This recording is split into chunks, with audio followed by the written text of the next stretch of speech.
how you want to do it. Do it in the way that lights you up. Do it in the way that inspires you creatively, because that's your job. That is Kirsten Farrell of the Goodman Center. She is a storytelling maven, and I am thrilled to have her on the show today. So stay with me and listen in to an amazing conversation that is filled with hope, storytelling, and what you believe about yourself. What if the only thing standing in the way of changing your life was having the confidence you need? I've found there's 3 areas you need to be confident in order to succeed: your mind, your faith, and your leadership. One or all 3 of these areas will always be in play. You are listening to Called to Confidence. I'm your host, Sharon Hughes, and confidence looks good on you.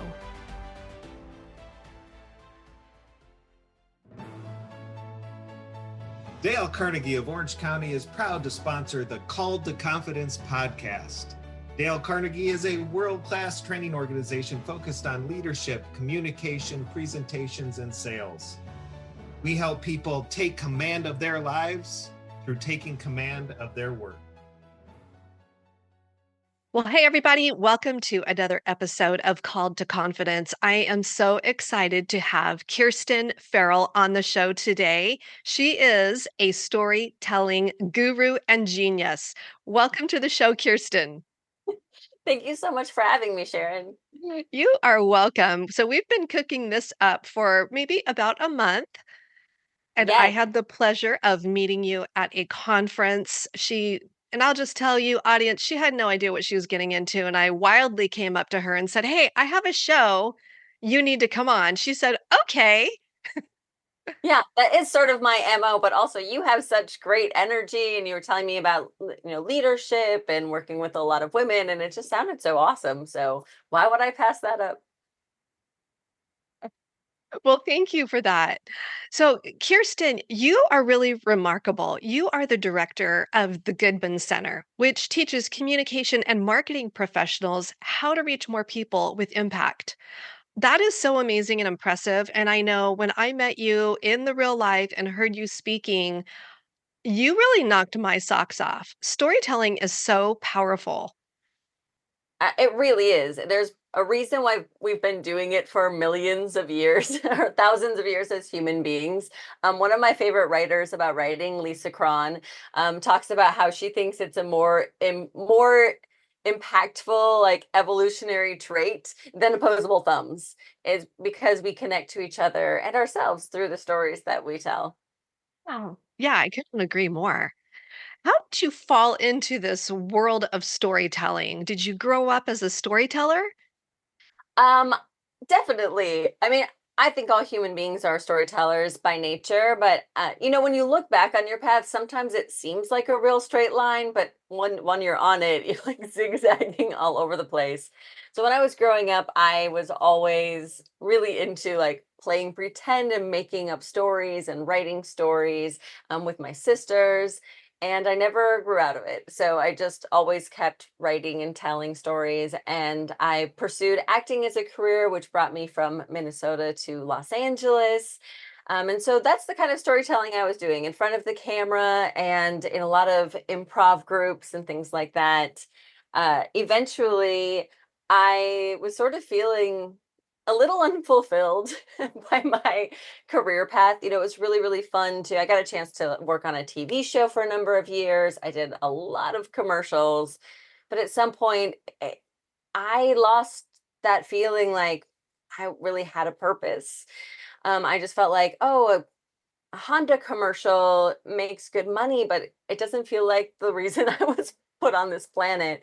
Around that same time, one of my best friends introduced me to this program that was called Speak Up, and it's at the Corporation for Supportive Housing, which is a national organization, and they paired artists, storytellers, writers, actors, improvisers with Oh, people who are leaders and advocates in supportive housing, all who have lived experience with homelessness. And once I joined that program where we were really using storytelling for a deeper purpose, I was completely hooked. It's also where I met people from the Goodman Center. They were part of that training. They taught storytelling there, and that blew my mind. I didn't know. I'm like, that's somebody's job. Gosh, I want that to be my job. Now it Well, is. you know what? That's really fascinating. So, when I was 17, I was homeless. And Oh, it wow. is a little bit of my story, but Yeah. I don't think I've really polished it and told that piece of my story. It was a really short time, but yeah, it is powerful to share that because I mean, homelessness does not have to define who you are. And I kind of imagine that that's exactly what you were teaching folks when you taught them how to tell their story. Well, we really dig into the parts of your story that you want to share, but lived expertise. I'm so glad to say is finally getting some traction with, nonprofits. Most of the storytelling I do is in the public interest sector. So it's with foundations and nonprofits and schools and government agencies. But that lived experience can really change people's minds because they believe so many myths about who is homeless, how you become homeless or end up homeless, right? And even if it's for a short while, that had to have a huge impact on you and your perspective on life. So getting to dig into those stories can somehow, we use storytelling to create meaning lots of times out of tragedy and trauma in our lives and to Mhm. help us define our values for where we want to go. So if you ever want to work on that story or tell it for you just let me know. Well, I did write a book about my life. It's really my testimony, and I talk about it a little bit. Yeah, we'll Yeah. have that conversation another time because I just want to focus on you today. You know, I just love the way that you connect with people. You are so much like, well, when I saw you on stage the first time, I was like, I feel like I know her, but I don't know her. It's that like you connect with somebody, you feel like just like we are now. It's like we could just be best friends having coffee. And because there's no like weird awkwardness.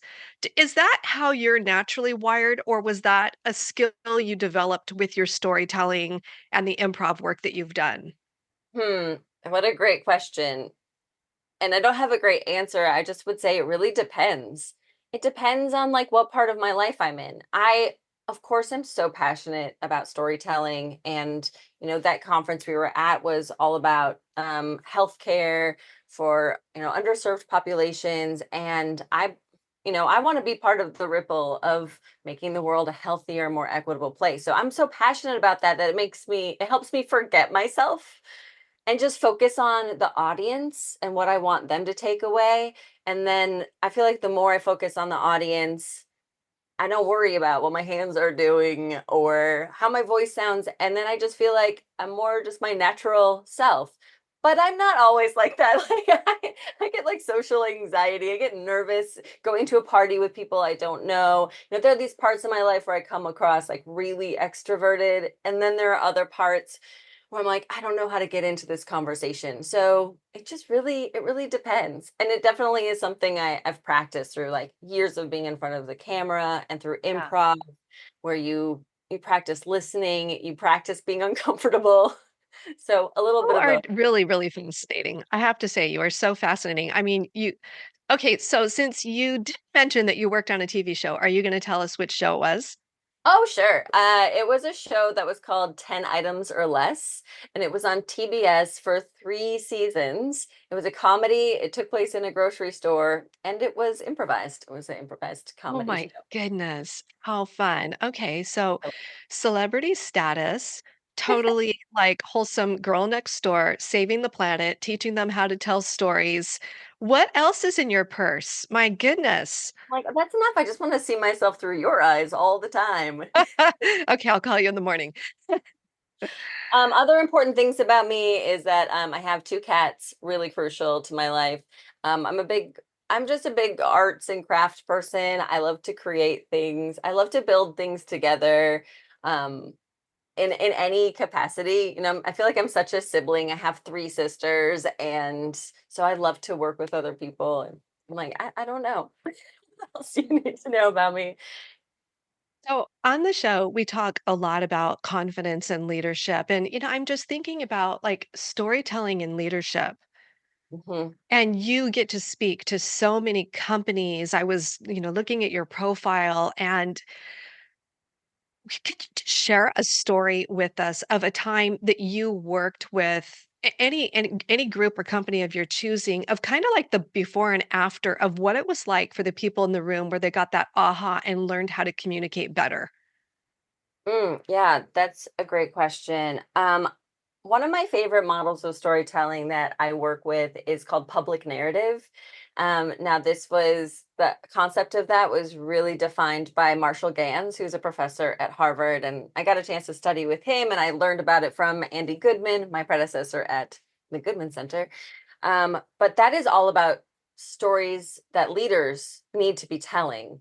And so I've done a number of workshops where you work with people about, anytime you're in front of an audience and you want to lead, you want to help them change the world for the better, either politically or through nonprofit work and charity work. If you're going to lead people, they need to get you. They need to Mm. understand what you're all about. Why are you connected to this issue? Why do you care? Where do your values come from? It's not that different from what we do when we get together and have a coffee. We try to find this common ground, some shared experiences and shared values. So that's all about storytelling, telling your story of self, where you illustrate through these story moments where your values come from and what drives you to do this work you're doing today. And then you move on to the story of us, where you try to create a shared story, shared experiences with the people in the room. And the story of now is, where are we trying to go together? And how are we going to get there? And giving people that feeling. And I talked about this a little bit in that talk, that I can make a difference feeling, because if we don't believe that the actions you're asking us to do, even if you're leading us, if we don't believe those are going to make a difference, we're not Mhm. going to take them. So I have had the chance to work with, I mean, a multitude of nonprofits and their boards, and getting the chance to see people start out saying, like, I don't like to talk about myself, or I don't really know. I believe so much in this organization, but I have these numbers. I like to share the numbers of our impact, but I don't want to be the like center of the stage. And then at the end of the workshop, they've practiced sharing a story in these circles, and the room gets totally boisterous, and then people will get up and share a story. I mean, it's like, oh, the light gets so bright in the room when somebody is sharing their experience. I recently, like a few months ago, I get a chance to work with the Bank of America Neighborhood Builders every year. It's a phenomenal grant program from Bank of America, and the neighborhood builders are from all over the country building their communities up, and they're just phenomenal people. And the last time I did a story of self workshop, and one of the emerging leaders there volunteered and was nominated to share his story he had shared at his table. The whole room was like in tears and on their feet. And I just felt like there was this mutual understanding, like, oh, this is why we're here. This is what we're doing together. So I hope that answered your question. Oh, that's great. And it's so interesting because I spent some time in corporate training and it was a really, really huge gift to me. I was given free creative reign to do whatever I wanted to do, basically, as long as it benefited the company. So I went around to every department and asked the managers, what do they need? And it was shocking to me to find out that every single department said, we need soft skills training because people know how to do the technical aspects of their job, but they don't know how to communicate and connect. So that was really my first experience in diving into that and thinking about how do you build team? How do you build trust? How do you have those conversations to make an impact? And I know you can speak to this. It's so interesting when you see leaders that they not only can they not connect with their team, it doesn't seem like they really want to, and what that does to the team. So, what is your take on that, and what would you say to that leader of why it's so important to learn how to storytell and make that connection? Yeah. Well, I think it's scary, and we protect ourselves. It's really vulnerable to share a story, to share your values that are important to you, because if someone If someone doesn't accept you when you've shared something personal, it hurts a lot more than just being armored up all the time and then just going about your business, but not really cracking your heart open for people. Um, I mean, I have a pretty rare privilege. By the time people are coming to me, it's someone who passionately wants this for their company already. I don't have to do a lot of convincing. Like, I don't seek out leaders and say, like, I think you need to do storytelling. Like, they're always coming to me. Um, but I guess, hmm, I don't know. I'm like, what do you tell people? I know this podcast, you're trying to interview me, but I want to, like, I want to learn from you. Yeah, that's funny. Oh, I like how you did that. Well, I'm not Yeah. really used to a lot of interviews, and I'm like, oh, I want to learn. I want to hear about your experience. Well, it's interesting is I really think this is a blind spot that people have is because so often somebody's promoted because they're really good at a task. They don't know how to lead people. They may not know how to communicate on any level at all, but they can be self-deceiving and think that they do. And so there can be that blind spot that they think, "Oh, I hold my Friday morning meetings, I tell everybody what they need to do. Why aren't they doing it?" It's like, because you're a really bad communicator. Nobody feels like you're invested in them. Yeah. I mean, I think I hope that there's a shift that is happening, but I think maybe like a few decades ago, there was a shift towards just like data and efficiency, and that's how we lead people. We prove everything with data. And like this is a very masculine style model, but also I think it doesn't match with how we are wired as human beings. I mean, if Mhm. you're familiar with a lot of work about like neuroscience and Jonathan Haidt talking about how we are emotional beings. And lots of times we've made our decision about what we're going to do. And the logical part of our brain is just telling us why we're doing that thing we already decided to do. So if you want to lead people, if you want them to change their behavior, you have to tap into their emotions because we might want to believe that we can just like matrix ourselves and just like input data and we like, I know Kung Fu, but we don't know kung fu. Like we have to address that emotional side of human beings. I can't really think of a better way to do that than by sharing stories. Yeah. And even just sitting around with your team and just, having coffee and making it a little more informal where people can just kind of Ah, share what's going on with their team. You know, and even that's kind of another like blind spot that I see leaders having is they feel like they need to hold the reins of leading the team rather than giving the team some freedom to express themselves and share their ideas. I love that metaphor because I grew up with horses.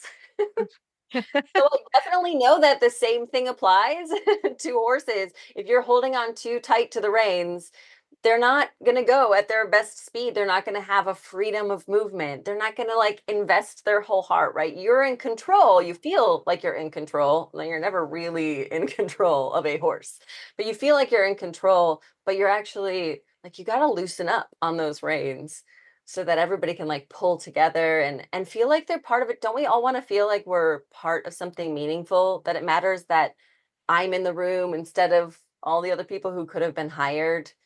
I feel like if people aren't able to be seen and heard and shine and be creative, they're just not going to give it their all.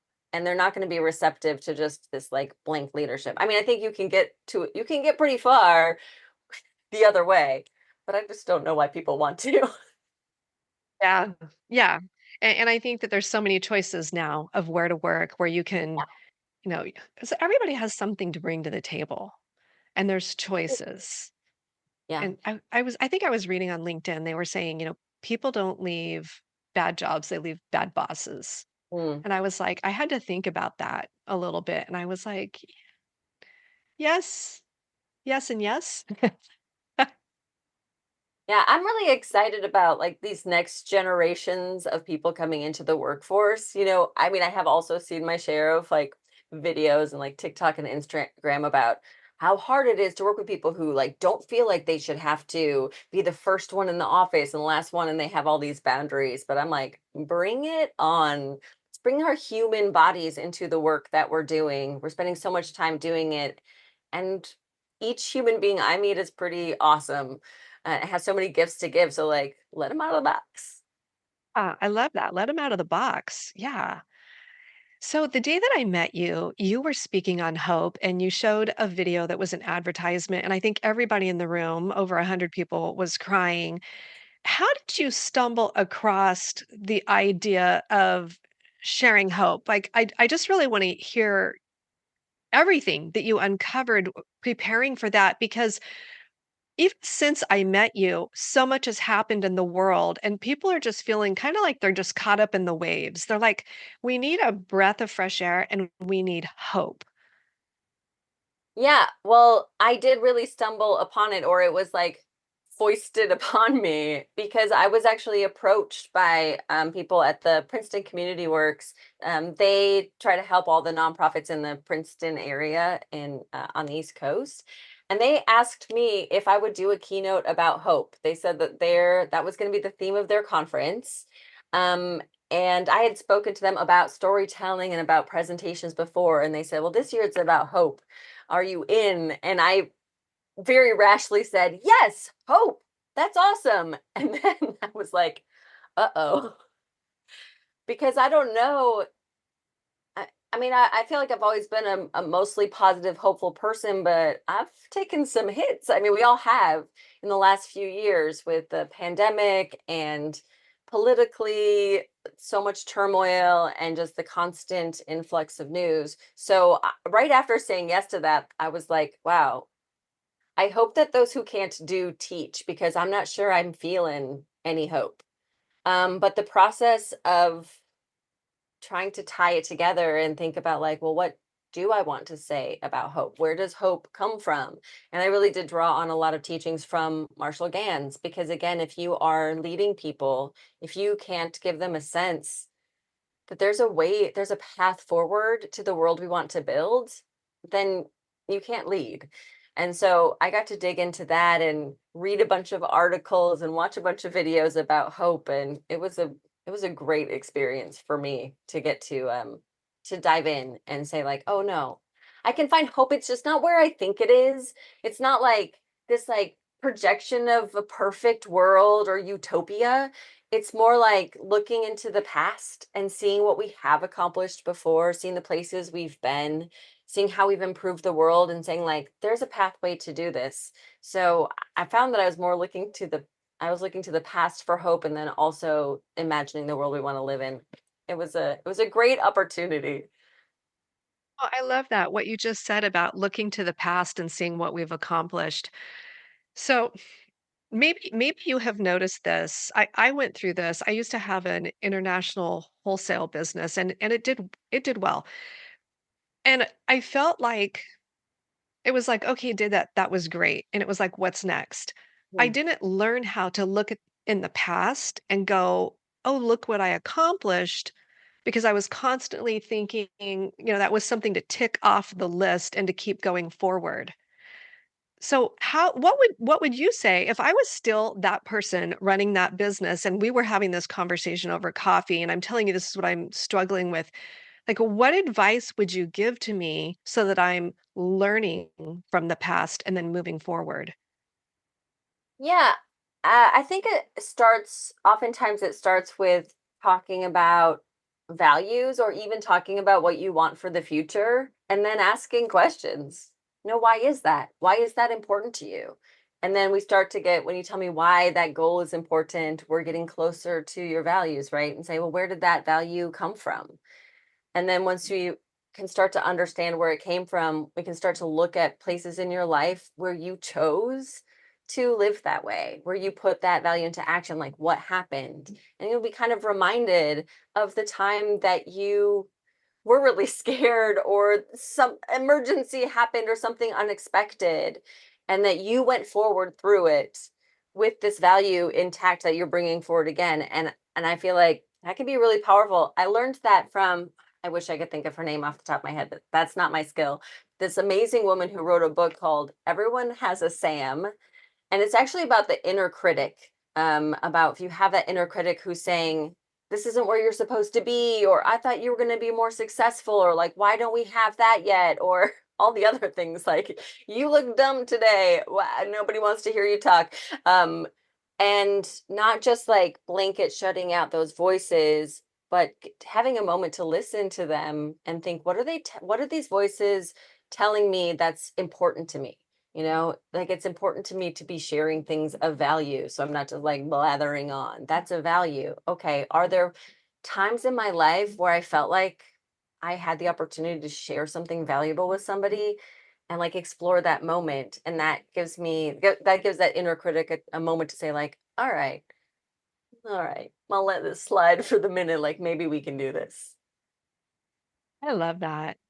I Yeah. love that. You make this seem really easy.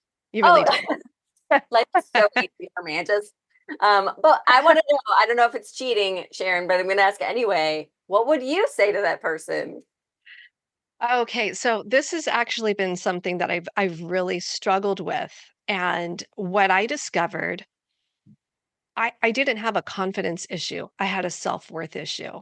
Mm, So no matter what I succeeded at, the inner critic was my father that said, "You're not good enough." It was like, check the box and move on to the next hurdle. yeah. Yeah. Ooh, we're getting vulnerable on the show. I mean, don't you have to? Yeah. If you're Yeah, going you to really find do. self-worth and confidence, I mean, Yeah. confidence can be tied to like bravado, and that is acting invulnerable. But underneath that, and again, if you want to be a leader, you can't be invulnerable. You have to be human. Yeah, Um, because nobody really wants to follow a cyborg, last I checked. no, no, I don't. Well, although I am really counting on Google AI a lot. Like their Google AI search is really good. Um, I where love that. where do you find hope? You know, I think because my faith is so important to me and my core values are so important to me. And I had a very traumatic upbringing, as I've hinted to a little bit here. I don't know. It's almost like something was wired inside of me that kept saying, keep going, just keep going, don't quit, that there's more, there's something more. And it's really hard to articulate. Um, I think I was wired that way. The one thing that I remember is growing up in the midst of complete madness was my mother had these things called magazines. We don't have them anymore for the young folks. It's all on Pinterest. Those? But she had Women's Day magazine and Better Homes and Gardens. And they were always on the coffee table. And I'd look at the pictures of these beautiful homes and, the fresh baked cookies. And I was like, I want my life to look like that. And I always believed there had to be something better around the corner. And so I did. I've had the picket fence and the three kids and the dogs and the cookies baking. I've had so many things that I dreamed of. So, another component that ties into your question about finding that hope, it is so deeply rooted for me in gratitude because I've had absolutely everything and I've had absolutely nothing. Mm, And you develop a lot of character in both places. Yeah, if you're willing. that's awesome. Hashtag if you're willing. That's a big hashtag. Important hashtag. Yeah, yeah. So the last thing I want to ask you is in your fabulous career, like you have done so many things. What's a moment where you just kind of got that aha and you were felt like you were really coming into that sense of knowing yourself and you felt confident. You're just like, yeah, I've got this. This is my jam.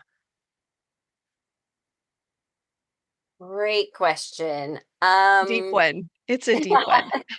It's a deep one because it's been a bumpy ride confidence wise, I think for me.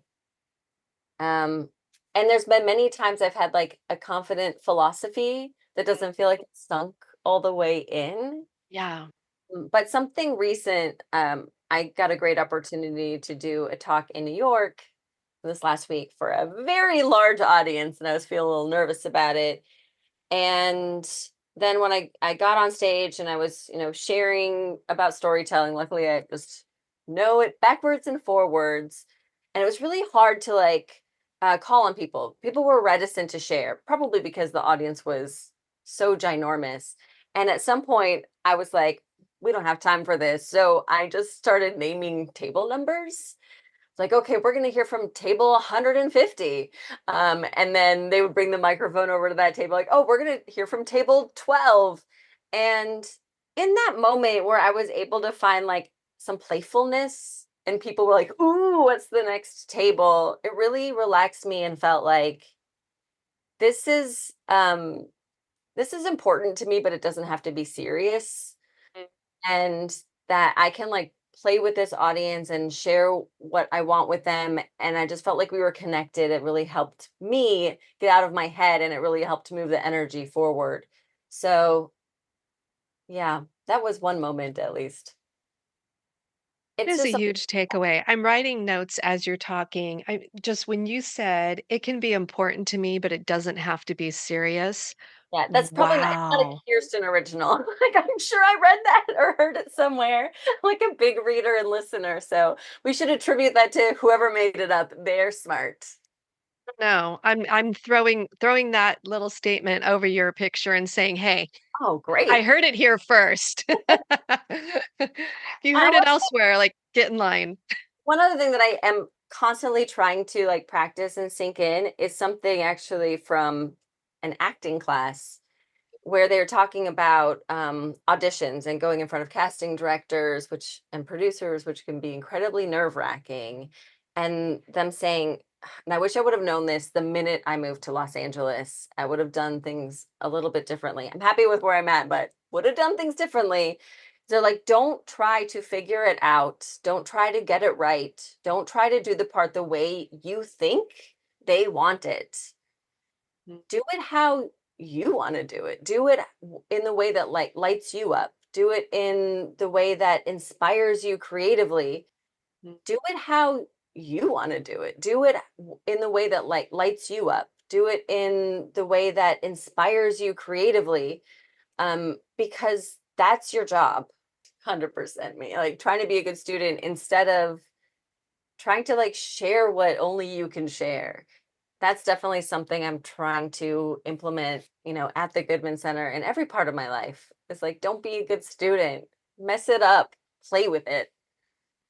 That's so good. That is so good. I mean, that applies to so many aspects of life. Yeah. It's like you said, get out of the box. Oh my goodness. Yeah. If I could just do it now, Sharon, I mean, I might have you believing like, wow, Kirsten just like plays and she just goes for it. Like, if I could do it every day, that would be rad. I don't know. I think you are. I think you are. I think you need to give yourself more credit. You're pretty amazing. I love that you are local because I'm going to take you to lunch when you have time. I would love to. I'm so thrilled. So I want to be respectful of your time. Would you give us a piece of advice? Any Uh, advice that you have put in your pocket that you were like, this really serves me well? it can't be just like drink more water. Very key, very important. Um, Here's a piece of advice, but I'm also 100% stealing it from my husband, who you are about to find out is the best person on the planet. He also worked in a bar for years and years and years. And sometimes you're just not in the mood to deal with other people. But if you work in a bar, it doesn't matter. And so if he would be like going in and he was going to have to connect with people and take care of them, which he takes so seriously, he loves hospitality and service, but even he had bad days or somebody is being rude or something. Um, that what he came up with was that he would look at them and picture a big red cartoon heart over their heart, and he would really like look at it and see it, and it made him able to like get out of his own way and take care of people and connect to them. I think that's why I married this person, because he really Oh, looks at everybody that way. it's amazing. Wow. Well, he sounds like a sweetheart and a good catch, but I think he Bad mood got lucky. or they're in a bad mood.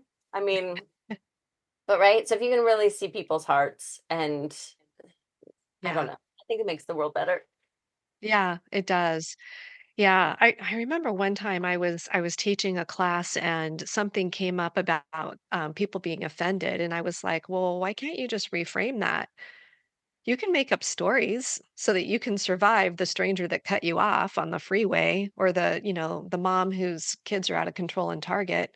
Like we can make up stories. It doesn't have to be true, but nice stories that give them the benefit of the doubt.